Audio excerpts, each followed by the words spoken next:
नमस्कार, मी डॉक्टर मिलिंद पोतदार, मनोविकार व मानसोपचार तज्ञ, सावली centre for mental health and research, Latur. March 2026 मध्ये आमच्या या सावली हॉस्पिटलला 20 वर्ष पूर्ण झाली आणि या 20 वर्षाच्या निमित्ताने आम्ही काही विशेष कार्यक्रमांचं आयोजन केलेलं आहे आणि त्याबद्दल आता आपल्याला अवगत झाला असालच आपण एव्हाना.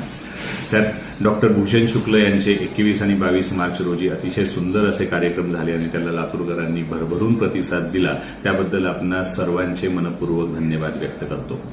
तसेच आता पुढचा जो एक मोठा कार्यक्रम आपण आयोजित केलेला आहे तो 28 आणि 29 मार्च रोजी असणार आहे आणि हा मानसरंग नाट्य महोत्सव या नावाने आपण हा कार्यक्रम घेत आहोत.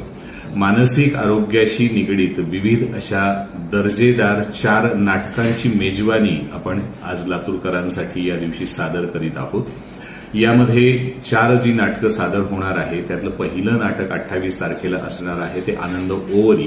हे लातूरच्याच नाट्यस्पंदन प्रतिष्ठानचं नाटक आहे. श्रुतिकांत ठाकूर यांनी दिग्दर्शित केलेलं आणि त्याच्यामध्ये मी स्वतः डॉक्टर मिलिंद पोतदार हा अभिनय करतोय. तुकाराम आणि त्यांचा भाऊ कान्होबा यांच्या जीवनावर आधारित हे नाटक आपल्याला खूप काही शिकवून जाणार असणार आहे, तेव्हा हे नक्कीच चुकवू नका. त्या दिवशीचं 28 तारखेचं दुसरं नाटक असणार आहे मन नावाचं.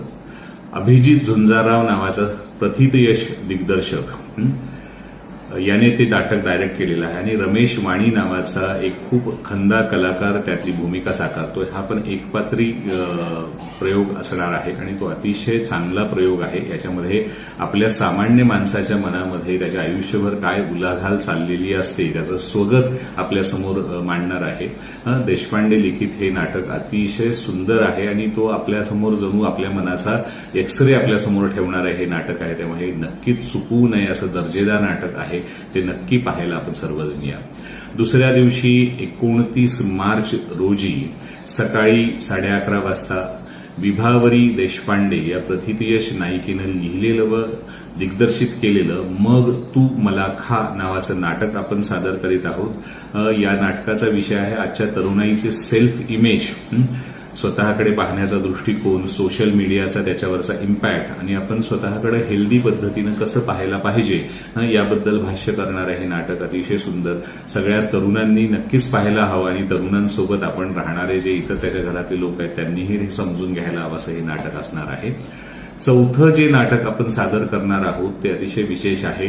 तो राजहंस एक असं त्या नाटकाचं नाव आहे. दत्ता पाटील नावाच्या अतिशय खंद्या लेखकानं लिहिलेलं आणि सचिन शिंदे नावाच्या एका